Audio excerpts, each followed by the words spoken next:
Peace. This is your friend, Miss Truthy, and I hope my friends are doing good. Listen, there is something that has been on my mind for a long time, and I thought I should come out, make a video about this because it's a very important message. Remarriage is a sin. It's adultery. And before you go out and you judge me and you say, well, what does she know? Or what has she experienced to tell me this? Because I know it can be very upsetting. Please understand that I have experience.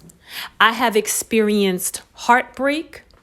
I've experienced thinking someone was the love of my life.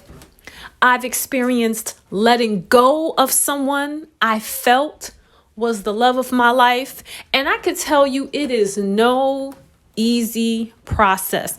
In a country that we live in today, or a society, the world, we idolize relationships. We idolize romanticism and all of those things we see on TV. We see couples, we see who's together, today, who broke up yesterday, and, who's back with so-and-so. And it's all this thing. And, we're having all these problems in relationships. And a lot of people are having problems because we don't really know which way to go. We don't know what's up, what's down. We don't know anything. So we need to really think about, why am I having these problems in relationships? Why are my children having problems? Why are they depressed? Why are children going through heartache and pain? Why? Remarriage is a sin. It is adultery. A man and a woman are supposed to be married for life until the other partner dies. This is in the Bible. A lot of people want to run to what Moses said about marriage. And Moses admitted himself that he said these things because he knew he was dealing with men who had hard hearts. Christians are not supposed to have hard hearts. We're not supposed to have hard hearts. We're supposed to have soft, humble hearts, love towards one another.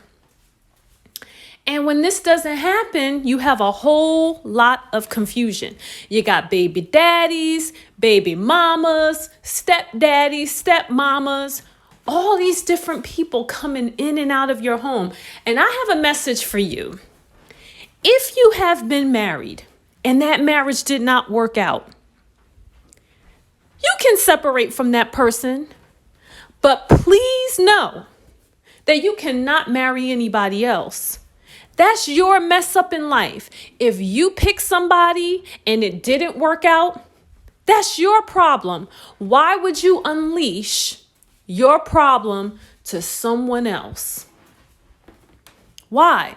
Maybe God has a plan for you and that person to get back together. Maybe not. But why do you need to ask yourself, why do I need to be in another relationship? Now, I understand we all have needs. We all have wants. We all have sexual desires. I understand all of that. I can tell you from personal experience, I'm divorced. I prayed about it, and I don't think we're ever getting back together ever again. And I prayed and I said, God, please tell me, is my faith in you due to the divorce? Did I start my personal relationship with God just because I was down and because I was divorcing? Or Do I have a true faith in you? So I ask God, send me somebody my way. Send me true love. And if I can reject true love, then that means that I really have faith in you. Years went by. I was celibate. Everything. All of a sudden, this tall, handsome guy that I went to college with approaches me. He pursued me, has been pursuing me. Yes, has. That means current. Currently, today, 2023. He has been pursuing me for about almost 4 years now. We're not sexually active. I told him from the beginning that I couldn't remarry because I was married before. And if you love someone, you don't want them to be committing adultery either. And I love him enough that I wouldn't want to put him in that situation where he also is committing adultery. So I'm going to tell you, as time went on, I became very, very weak with this guy. Mind you, my ex-husband is already remarried. He's already remarried.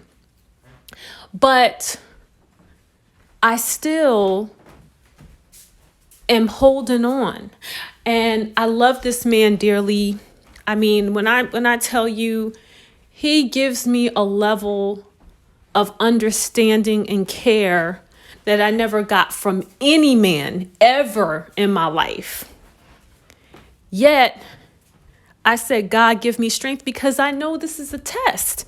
And a lot of times what happens is that second person that God sends in your life is the one who gives you all the things that you felt that you were not getting from that first husband or that first wife.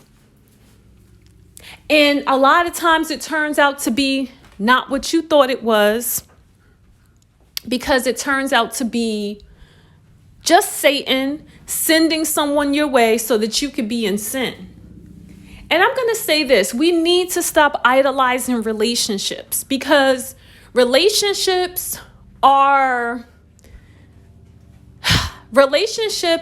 there's more to life in a relationship. You know, some people say so many things. They say, well, God said, be fruitful and multiply. Well, you already did that. You already have kids already. You're 45 years old. You're not having any more children.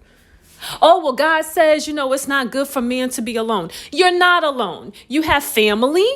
You have friends. You have co-workers. You have support groups online. You can go to the library. You can go to the mall. You can strike up conversation with somebody. Okay? You can make friends with your kids' friends. You can set up a play date for your kids if you're lonely, so you can have some people in your midst. You can call up your mother, okay? You can go out to dinner. You can look for, some activity or a hobby. Pick up a hobby or something to get your mind off of this idea that we need a relationship to survive. We need a relationship. Listen, I love you all. This is a very special message because it's not something that you're going to hear often.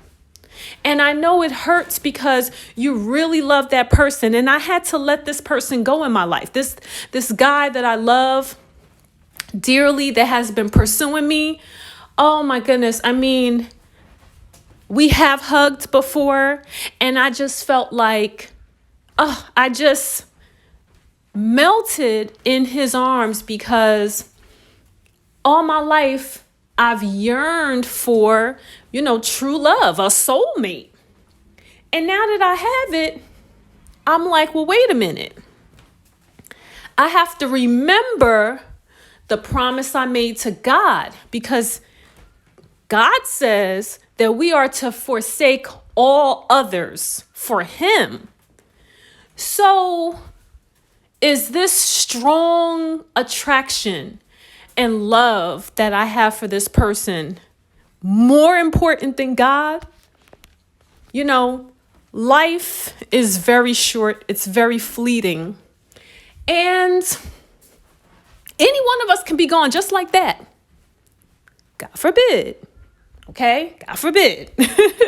May we all live long, prosperous lives, and prosperity and love and health and wellness and all those good things out your way. But if you're listening out there and you've gotten this far into the video, look that second husband or the second wife in the eye and let them know you got to go. Even if you have children together. And I know this is hard. I know it's and I hope I'm not being sounding insensitive, but truth is objective. I want everyone to live a good life. You know, we always hear people say, I'm living my best life. But that doesn't necessarily mean you're living a good life. And there is a difference. Best in what? Best in terms of, the best. I mean, you can be the best at anything. You could be the best evil person. So we need to be mindful. We need to take heed.